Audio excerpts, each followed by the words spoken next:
Carinhoso a todos os nossos visitantes e com alegria lhes damos as boas-vindas. Sejam sempre bem-vindos em nome de Jesus.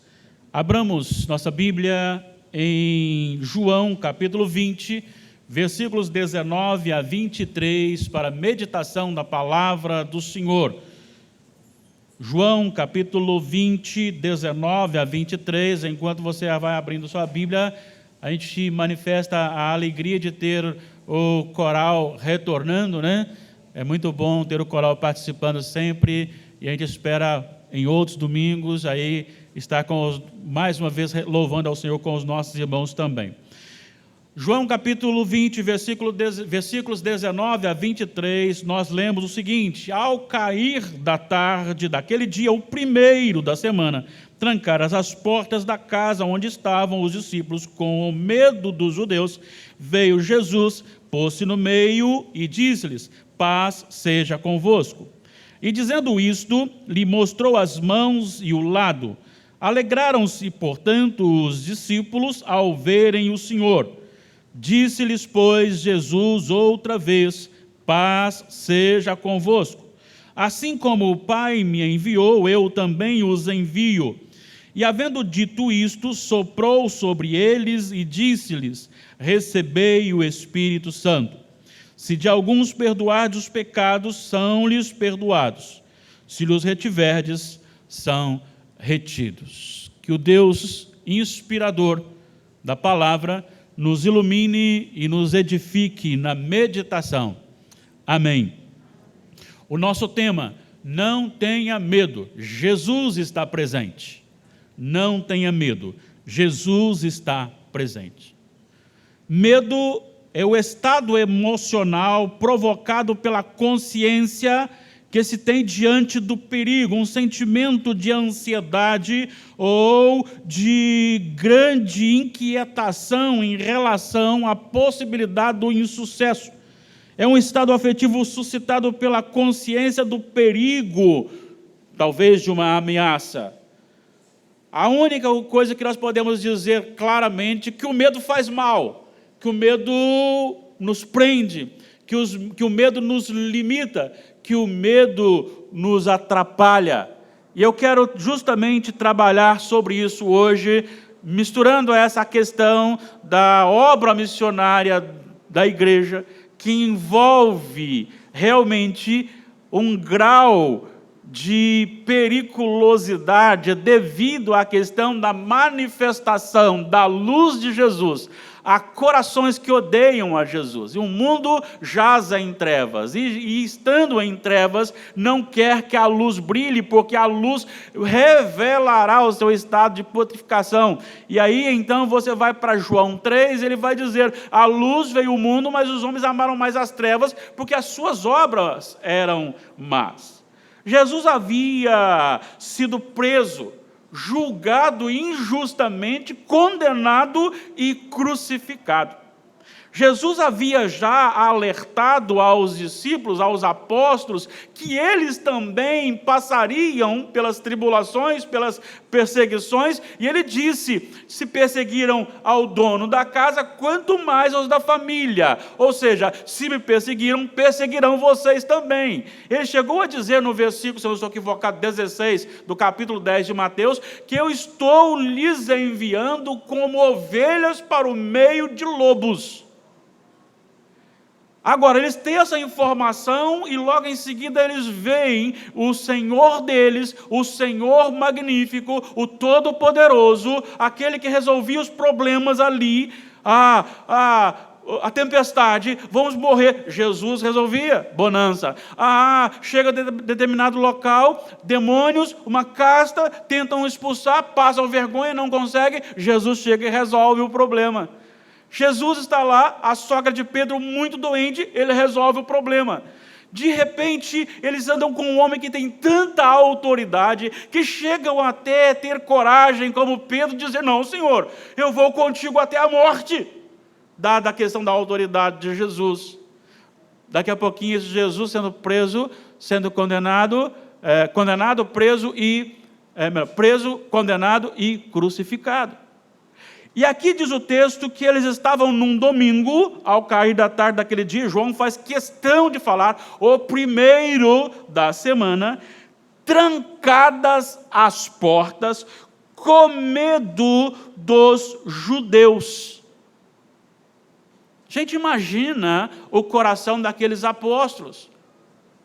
Eles tinham andado com o Senhor por 3 anos.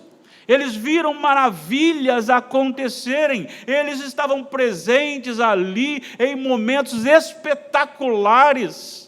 Quando Jesus manifestou a sua divindade, ministrando curas, ministrando bonanças, ministrando multiplicação de pães e peixes, ministrando ressurreição, e agora aquele que por fazer tão grande obra é tão odiado, ele agora está morto aparentemente.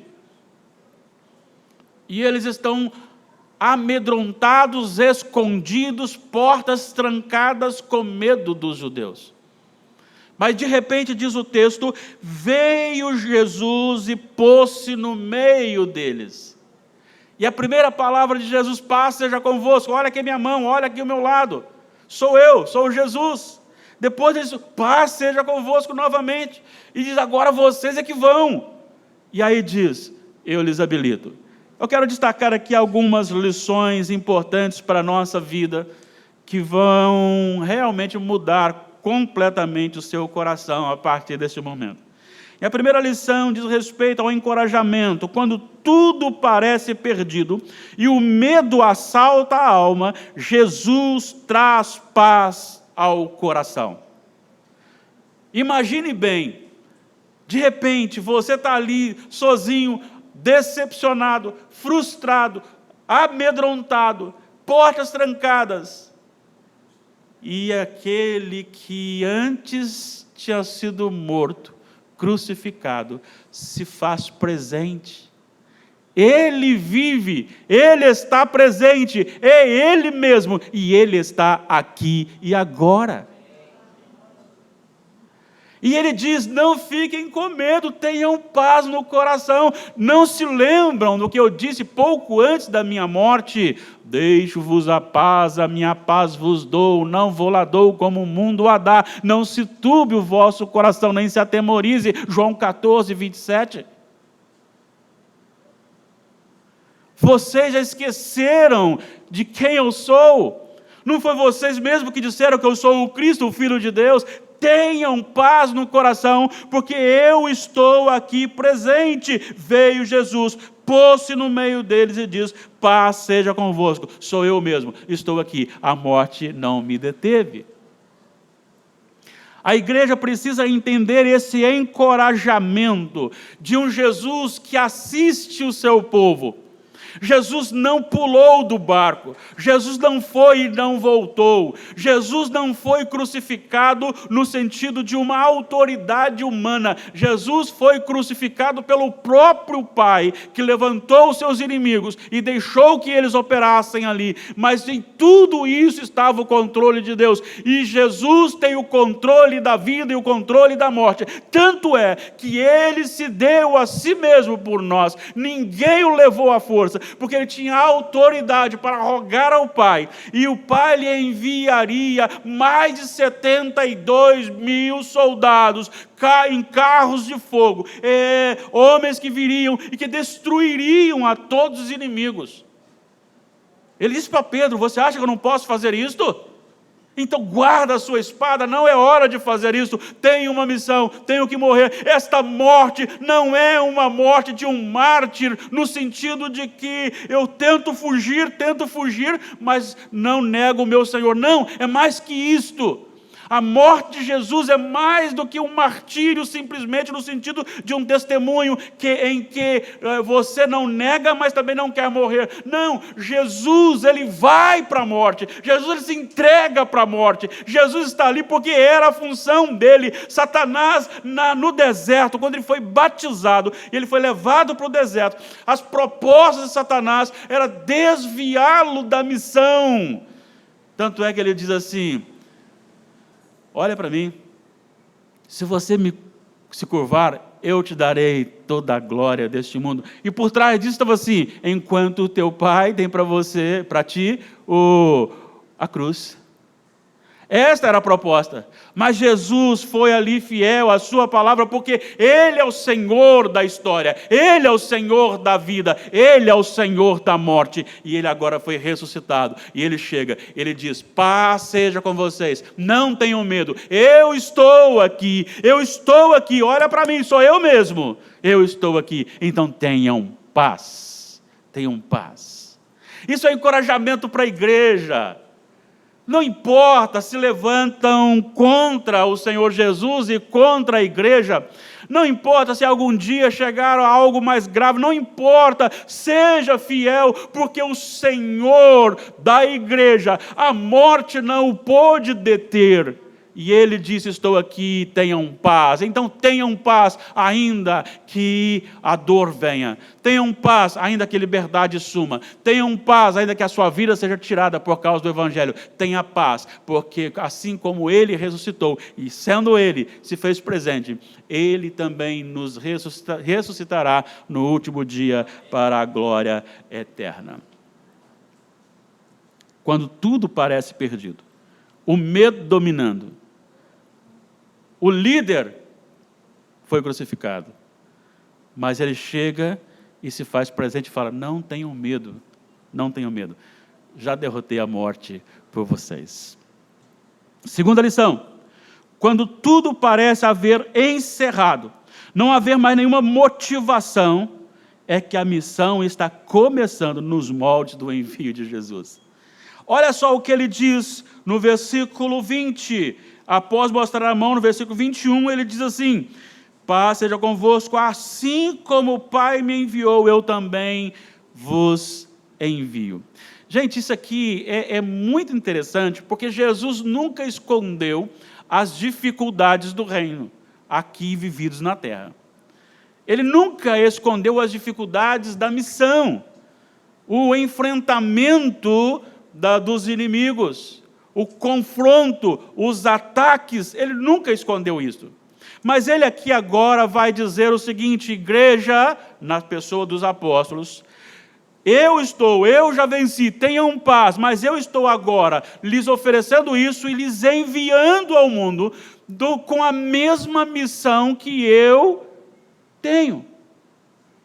Porque ele vai dizer: eu vos envio assim como o Pai me enviou, ou poderia ser no original: eu vos envio no meu envio, não para morrer para salvar alguém, mas para anunciar a todo mundo que o Senhor que foi crucificado também foi ressuscitado, e Ele é o único meio de salvação.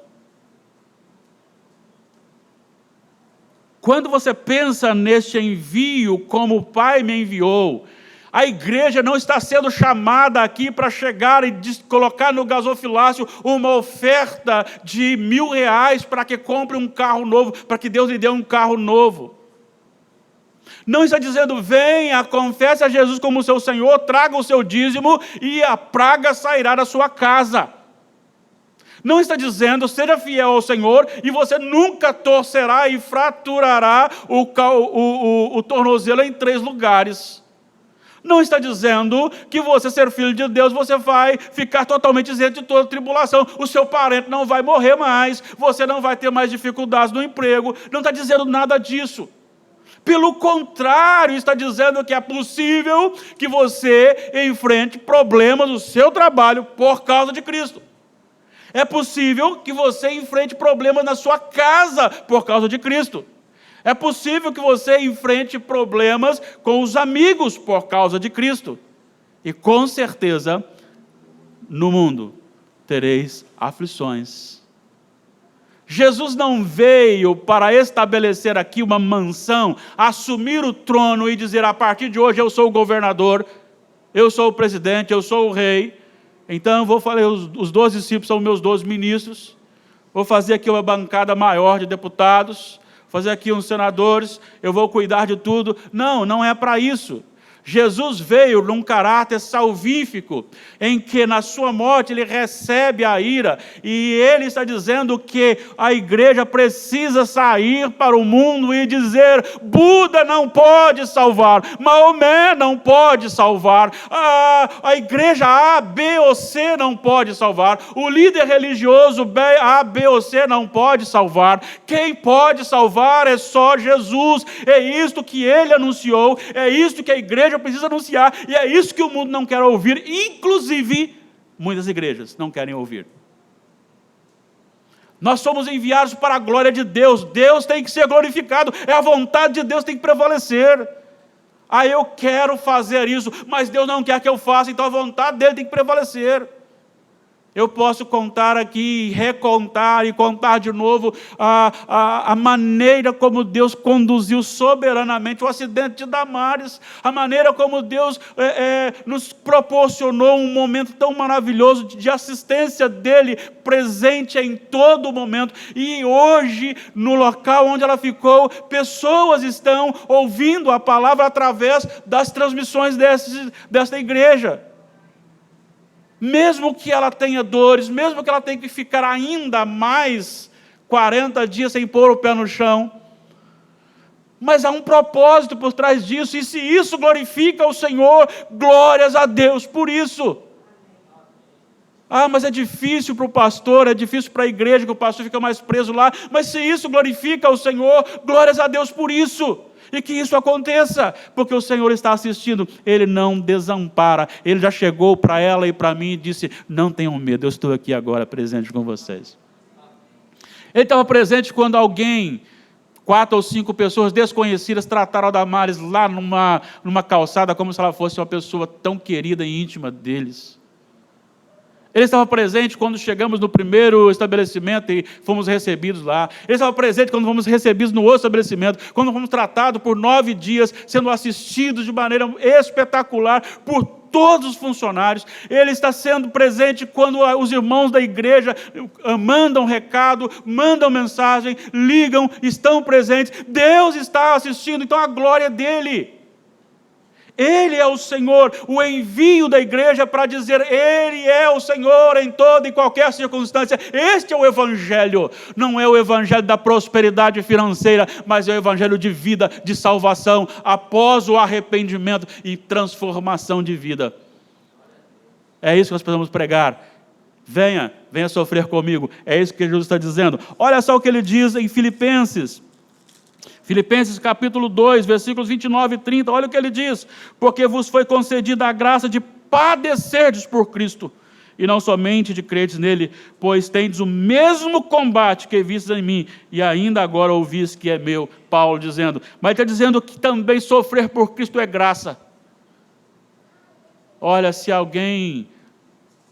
o mundo está amando demais a igreja, é porque a igreja está parecendo demais com o mundo.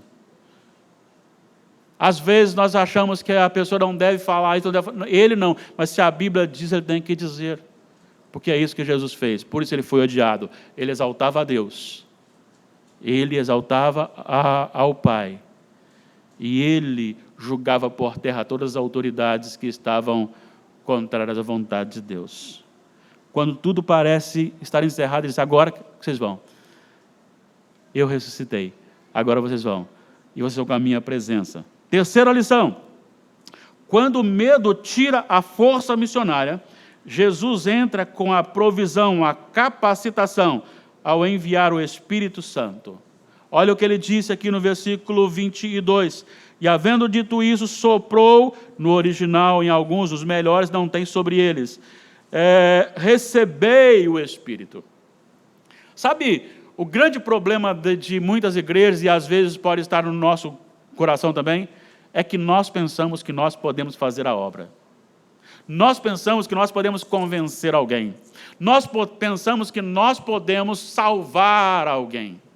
Lembro-me de um amigo muito crente, e que ele equivocadamente me fez uma confissão. Ele disse: pastor, eu ando muito triste, porque tem tanto tempo que eu sou cristão, prego o Evangelho, mas só consegui ganhar 2 almas para Jesus.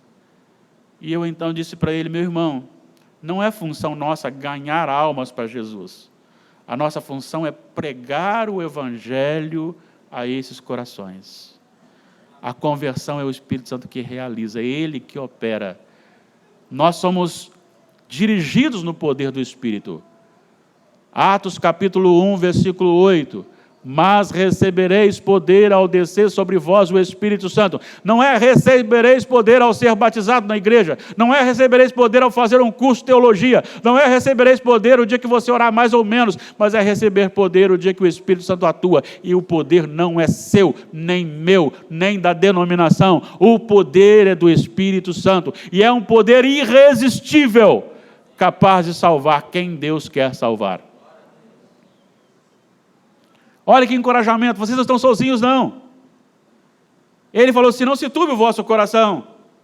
Credes em Deus, credes também em mim. Na casa do meu pai há muita morada, eu vou para junto do pai preparar-vos lugar. E quando eu for e preparar lugar, voltarei. Mas ao mesmo tempo que ele diz que estaria ausente, ele diz também em Mateus 28, versículo 20, e estarei convosco todos os dias. Como assim? É porque ele disse, enquanto eu estou lá, o Espírito Santo estará aqui com vocês. Não com vocês, mas em vocês. É a força divina agindo na igreja. É por isso que a conversão não é porque o pregador é bom, é porque o Espírito Santo atua e ele convence o mundo do pecado, da justiça e do juízo. Não tenha medo, não tenha medo. Olha o que Jesus disse, Lucas registrou no capítulo 11 ou 12, deixa eu conferir aqui, acho que é 11 e 12, Lucas, falando sobre quando você for levado diante dos tribunais, capítulo 11 de Lucas,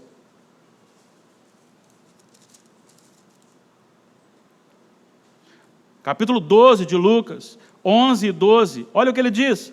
Quando vos levarem às sinagogas e perante aos governadores, às autoridades, não vos preocupeis quanto ao modo por que respondereis, nem quanto às coisas que tiver de falar. Ele não está dizendo que você não deve estudar a Bíblia, não é isso não. Mas ele está dizendo que você fique tranquilo, você é assistido pelo Espírito Santo.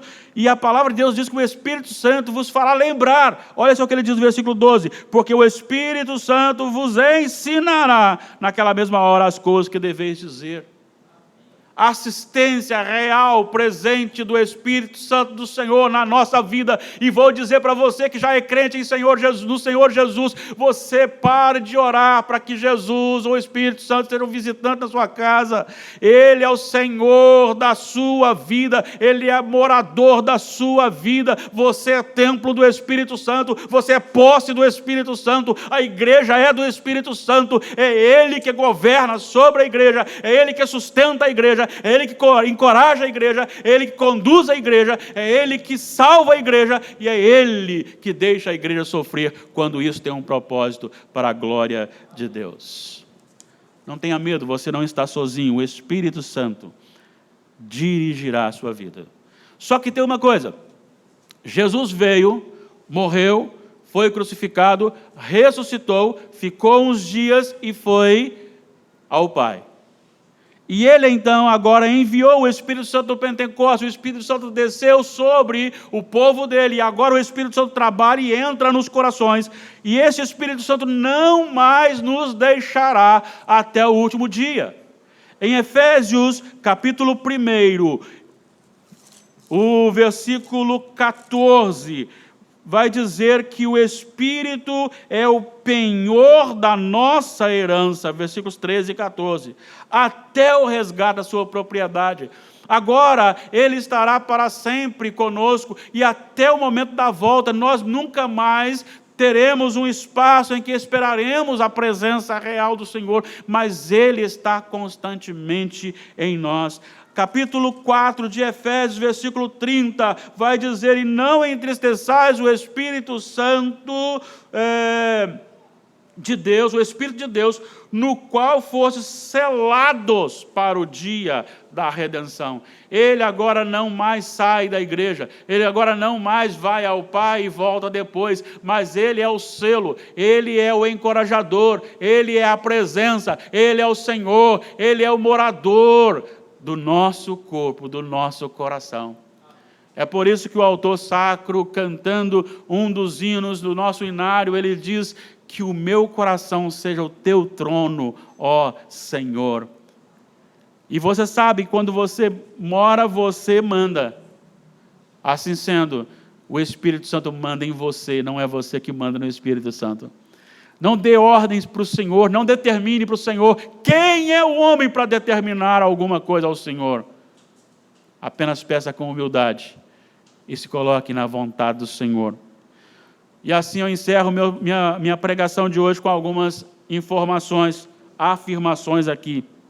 Primeiro, a igreja do Senhor passa e passará por grandes tribulações, e sua natureza perturba o mundo, porque a sua natureza é de brilhar a luz de Cristo, e o mundo que jaz em trevas odeia a Cristo. Então não espere um mundo amigo da igreja. Não espere um mundo amigo da igreja. Número 2, as perseguições profetizadas e, portanto, esperadas por alguns, para serem recebidas com mais intensificação, tem o seu efeito amenizado pela paz trazida por Jesus aos seus filhos. Ele está presente, ele não pulou do barco, ele não foge da batalha, ele não lhe deixa sozinho, ele não se esconde, ele não foge, ele está presente com a igreja. Aleluia. Terceira lição: a igreja foi eleita por Deus, tendo também a bênção de participar do sofrimento de Jesus. Os apóstolos, eles ficaram felizes não por ter apanhado, mas pelo motivo deles apanharem. Porque eles estavam parecendo demais com Jesus. Quando você se parecer muito com Jesus, você será mais odiado por este mundo. 4, a igreja não faz missão na sua própria força. Se assim o fosse, seria um fracasso. Mas ela faz missão no poder do Espírito Santo. Por isso a vitória é garantida. Pode pregar, porque o eleito de Deus, o tempo de Deus, se converterá. Pregue o Evangelho. Ah, não está gostando não? Pregue o Evangelho. Estão deixando não? Pregue o Evangelho. Está convertendo ninguém não? Pregue o Evangelho. No momento de Deus, acontecerá. 5 e final. A presença do Cristo ressurreto é a garantia real da vitória da igreja. Nem a morte pôde derrotar ou deter o Senhor da missão. Consequentemente, não deterá também a igreja missionária. A igreja será, ao seu tempo, ressuscitada e arrebatada no último dia, para encontrar-se com o Senhor nas nuvens, e ela retornará para julgar as nações. Portanto, não tenham medo. Jesus venceu a morte. Jesus venceu para que a igreja vença. Neste momento, nós vamos louvar a Deus mais uma vez.